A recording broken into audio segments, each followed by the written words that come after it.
everybody to our Ayurveda talk. I am Marie, an Ayurvedic health practitioner, and we are talking about rejuvenation and just some things to think about. I did talk about rejuvenation last week, but I want to talk about some of the other details because rejuvenation in the Ayurveda cleanse is the most important part.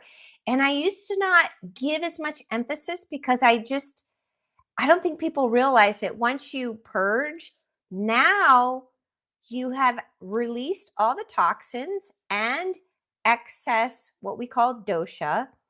What that means is whatever your imbalances were, there was something that was causing your imbalance. So we remove that cause. And the cause is always going to be one of the elements. Okay. So that's why it's the dosha, because the elements all break down into the doshas in Ayurveda. So we're always removing whatever the excess is from the actual purge. And now you are set up to building healthy tissue. And that lasts a long time. This phase goes on. It takes about 30 days for all tissues to form because there is a prioritization of what tissues will receive nutrients first. And it's not all of our food, not all of our parts of our body receive nutrients right away. Some of our parts of our body don't receive nutrients until the very end, like later on, like weeks down the line. So whatever meals you ate today, they're going to form the tissues, form healthy tissues. Now you've purged. Now we're forming healthy tissues based on a really healthy, clean diet. We don't just go back to eating like we were eating, drinking like we were drinking, like whatever. You have now this opportunity to really create a healthy body.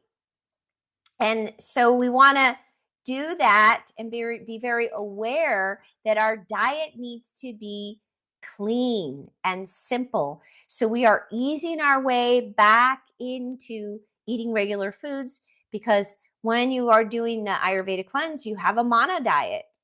You are eating very simple. If you were to go to India or to an actual Ayurveda retreat center, they would probably just give you khichdi and maybe a little bit of like a warm soup and then figs and dates and things like that. Very simple foods. Okay. Now, if you were doing the cleanse and you were able to do it at your home, you want to always make sure that these cleanses, even when they're a home cleanse, they are very powerful and they are very effective. And I just want you to know, I just finished my purge. I did my purge on Thursday last week, and Tina just did hers yesterday. And I had a couple other clients just do theirs yesterday. And oftentimes the cleanses are very different.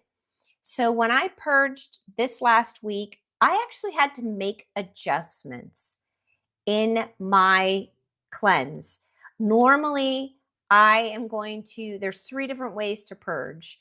And the way that I had planned to purge, I couldn't do it because I had an imbalance show up and I had to deal with it. So all of a sudden I had a rash that showed up. So a rash means that your body's pushing something out. The herbs that I was taking during the oleation phase really were effective. And heat was being pushed out of my body. So I had to do the purge that caused downward. It was a downward purge to release heat. It's purposeful.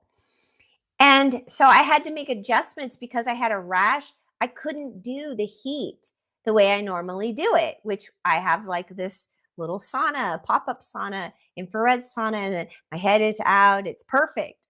So I had to do an oatmeal bath instead because I had a rash. And then I purged. And now I am in the rejuvenation phase, keeping my diet very simple. When you are doing these cleanses, they can weaken you. So you can feel a little bit weak. Another reason why you ease back into life. Ideally, you take this time off during the purge and the rejuvenation, the few days after. you take this time off. Purge would be best like on a Friday, and you take that day off, and then you have the whole weekend to rejuvenate. But life is happening, so we just do our best. So we work our way back towards sufficient strength after doing the Ayurveda cleanse, which is called Panchakarma. But if you are feeling anemic or weak or debilitated, then cleanses are not going to be for you. You actually need completely different treatments. And so don't even start a cleanse if that's happening to you. Now, if the cleanse did that to you, then you really need to rejuvenate. We have to really support you. So treatments are going to be important because body treatments are the fastest way to help the body regenerate. Okay. If you are pregnant, you are not going to do any of the Ayurveda cleanse, so you're not going to do that. And one of the other things that I really try to make everybody aware of is this is not just a physical cleanse. It is mental and emotional. I actually, there's a group of people that I know from a coffee group. I don't drink coffee, but they do. And I meet them and I've known them for 20 years. And it's this group of older guys. And, we're in this culture here in the West where we think we're just a physical body and that's it. And so I was telling them about how, things affect our other parts of our body. We have to be really aware of what we're bringing in because you have to process it. And one of the things that can happen with these cleanses is emotions may arise. You may have fear, sadness, depression, past emotions, things that you thought, I dealt with that already. But if there's any residue of any of that stuff from past traumas, from childhood traumas, accidents, whatever, they can surface. And we want to welcome them because it means that they're surfacing as an opportunity to release. That's part of the cleanse. So you are not just cleansing physically, you are cleansing emotionally and mentally. So you will have unresolved emotions surface, and the thinking that is around them often surfaces. And you can also have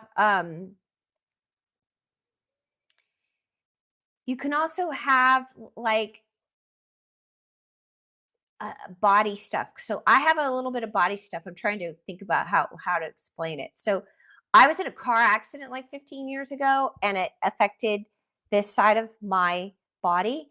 And so when I did the cleanse the day of the purge, later on that day, when I was done purging, I started having some weird stuff surface in my body, some old patterning around that car accident that was surfacing. So it wasn't just emotional, it was this old, weird fascial patterning that was stuck in my body started to surface. And I just allowed my body to go through it, and I breathed, and I tried to let my body kind of move into whatever position it needed to feel supported for that trauma that I'd had. So that's another thing that can happen. Now, when these things happen during the cleanse, what do you want to do? Well, you want to have a relaxing tea, a calming tea, like chamomile tea or a tranquil type of tea, lavender tea. Meditating is helpful, resting. You want to also have what they call pleasant scents around you. Now, not scents that you plug into a wall, natural scents like aromatherapy, and just pleasant surroundings like gardens. Really, just everything needs to be calm and mellow, like you're at the spa. Okay. Not a lot of overstimulation. And there is even some special meditations that they say are helpful. The empty bowl meditation, we've done that before. And I think you can look at that up on YouTube. So for this detoxification process that we are doing, you want to make your rejuvenation more effective by following certain things and you continue it for at least a few weeks up to a month, and you want to make sure during that time you're getting plenty of rest. You want to also observe celibacy, do the best you can there so you don't waste your vital energy. You also want to be very careful in your eating and follow your constitutional guidelines. And if you're not sure, reach out to me. Meditating and doing yoga on a regular basis daily is helpful. And you also want to have rejuvenation herbs, especially if you are more pitta and vata. So those are going to be important. And those rejuvenation herbs are usually nutritives or tonics. Like Chyavanprash is an example of that. And you also want to make sure that you are paying attention to your libido and your energy levels. Because if energy levels start to tank, you got to really stabilize that. And you do that by getting the rest, keeping things simple, not adding to your life. If you have a lot of stress going on, you need to manage it in a way that isn't, there's always ways to not add more stress. Like I have some stuff going on in my personal life right now that is like really, really stressful. And there's not a whole lot I can do about it. So I kind of withdraw from it as much as I can. And then when I have to deal with it, I just deal with it. But I don't add to it. I don't talk about it. I don't try to bring more people into the drama of it. All of that is going to deplete.